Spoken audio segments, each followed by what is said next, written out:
Oh, there were a few things. I think it looked good that Scott Frost and Trev Alberts were palling it up. It looks like Trev is on the Scott Frost bandwagon, where most people think he's on a hot seat at Nebraska. He may have a couple more years to try and get that ship righted, which he may need. I thought that was probably good. Indiana and Tom Allen, kind of the things I say. My old boss, Mr. Bucknuts. Some people remember him. He had a saying that, you're the dog that's caught the car. Now, what are you going to do with it? It was great you chased the car down the street, but now what are you going to do now that you've caught the car? That's the next thing. And they beat Penn State. They beat Michigan last year. They beat Michigan State, three teams that have been thorns in their side, and they came up short against Ohio State. Is the next step to take to go and win the division this year, and perish that thought obviously on an Ohio State broadcast that we're talking about. But I think that was interesting. And Jim Harbaugh, I think opinions were mixed on him. I thought he seemed a little more lucid than maybe he normally does. He usually seems like he's way out in outer space, aloof somewhere, almost unhuman with some of his responses and some of the words he uses. But and there was a little bit of that. But I think he showed some humility. I mean, he's had his brains beat in for 6 years. The record is what the record is. And 2-4 last year, they're starting over with the program essentially in his 7th year now, basically back at ground zero. And either is he going to be the guy to resurrect it, or is he just going to be on the scrap heap along with Brady Hoke and Rich Rodriguez as guys who tried? And I think, we're going to get the answer to that question probably the next couple of years, because this can't go on forever with the malaise that they are in. And yet I think some people were impressed with what he had to say. Kevin Warren, the commissioner, he spoke for 45 minutes. He filibustered for about 30 of that and trumped up all the accomplishments of the conference. Didn't seem to have any kind of remorse about how last year went down. And obviously he was given a bag full of poop to eat in front of the world. I mean, Jim Delaney never dealt with anything quite like that. And yet most people think anybody would have handled it better than Kevin Warren did. So a lot of questions. He had no idea about realignment, conference realignment, no clue about that. Had no clue about the impact of name, image, and likeness. No ideas on the playoff expansion from 4 to 12. So, beyond that, he seems like he's on top of everything. So I know a couple of my colleagues really took him to task. I didn't necessarily go overboard with my criticism of him, but this is a difficult time. He needs to step it up. He needs to build a consensus, figure out what's going to be the master plan for the Big Ten for the next 5, 10, 20 years, implement it, and go from there, because there is a lot that needs to be done. There's a lot of work that needs to be done with the Big Ten Conference and getting these 14 schools as it's constituted to come together and face the future of what it's going to look like in college athletics and to be at the forefront. So those were some of my thoughts around the conference. I'll say if you guys can talk more about Ohio State, if there was anything that stood out, just some mundane housekeeping type things I thought from Ryan Day. But that was some of the 3 or 4 of the storylines that stood out to me. Well, I'll take you to task, Steve. You said that Kevin Warren didn't have any answers.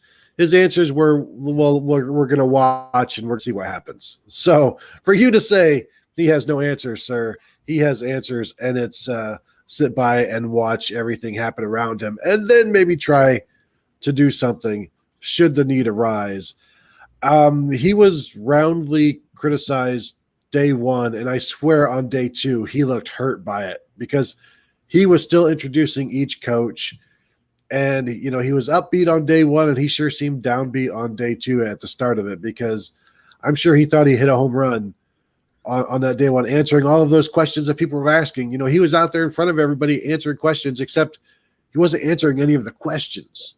It was basically just, great question. I'm totally aware of Oklahoma and Texas. It's going to be interesting to watch. Next question. And it's like, but there was no answer. And so, not a great couple of days for him again, which only confirms all of the doubts and then creates more doubts. Talking to the players on day one, I went and asked, there were 21 players. I think I asked 18 of them how they felt about playoff expansion, and they were all for it. They all want it. Only two players were, saying like maybe 15 or 16 games might be too many. One was Mohamed Ibrahim, who averaged 27 carries a game last year. So you can understand him not wanting 16 games. PJ Fleck would have him carry the ball 600 times over the course of a year. Another was Northwestern center Sam Jarek, who's going to be a doctor. So, like he's got bigger things on his mind rather than playing 16 games. But even he said, Jarek said that maybe you reduce the number of regular season games, which is never going to happen. Ibrahim said maybe just pay us a little bit more. Pay us for playing extra games. And maybe that's something that could happen with all of that playoff money. But everybody else, Brandon Joseph at Northwestern talked about, he's like, I played Texas high school football. My junior year, we played 16 games. My senior year, we played 12. And other players were saying, well, if we all want to go to the NFL where you have to play 17 games, so what's 15 or 16 now? Did anyone remind those two that they play at Minnesota and Northwestern, so they won't be playing 16 games? Well, no. Although, that's a pretty good point right there, because that's probably not the situation they're going to be found in. Kevin, should I drop in our note from many years ago, Bill Livingston and Royce? I can't say it. Go do the best you can, because do the best I can. I'm gonna have a hard time following this up. Patrick Royce from the Star Tribune was a longtime columnist up there, and before the 2005 season, he went down to St. Louis and did a big feature on Lawrence Maroney, who was the star running back, one of the top running backs in the country, coming back to Minnesota. And they're driving around St. Louis. Maroney's driving and Patrick's in the passenger seat.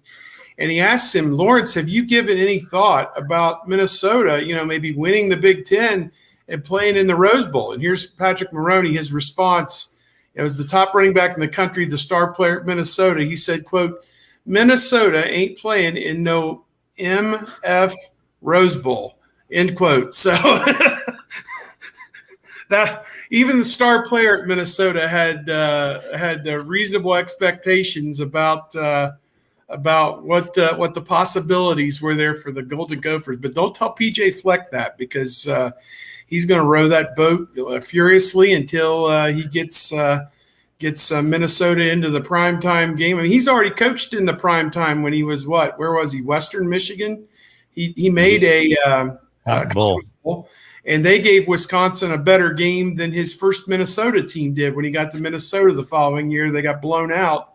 His last Western Michigan team actually played Wisconsin pretty close. So, yeah, they brought PJ Fleck up first coming out of Kevin Warren. So we went from low to no energy to just I'm high on Pixie Sticks and Mountain Dew and crank. I mean, it was, and I'm not insinuating anything there. I'm just saying things. I was exhausted. I seriously was having heart palpitations after PJ Fleck was done. He sure is exciting, but yeah. Back to Kevin Warren. The biggest thing that kind of sticks out to me is he was asked, and I'm certainly going to paraphrase this greatly, about, do you have any regrets? And he got into about last year, and he went into this philosophical, what is regret? And then was like, no, basically I'd make the same decisions that I made last year, which, kind of takes me back to a Simpsons episode. It's like somebody talking to Mr. Burns about all of his wealth and money and power and everything. He's like, I'd give it all back if I could just have a little bit more, or what? I mean, it was just theater of the absurd with Kevin Warren there. I mean, it just really felt like somewhere between contrived and tone deaf. It was just not. I mean, really at that point, I kind of just, it took me 3 or 4 speakers to recover, because I just really couldn't believe what I'd heard. And yeah, so as I'd said in the internal chat, batting third here, Tony, Steve, you're both right. Let's go on to the next topic. As Frank Sinatra said, regrets, I've had a few, but then again, too few to mention. So that's Kevin Warren right there. Yeah. Regret is just weakness leaving the body.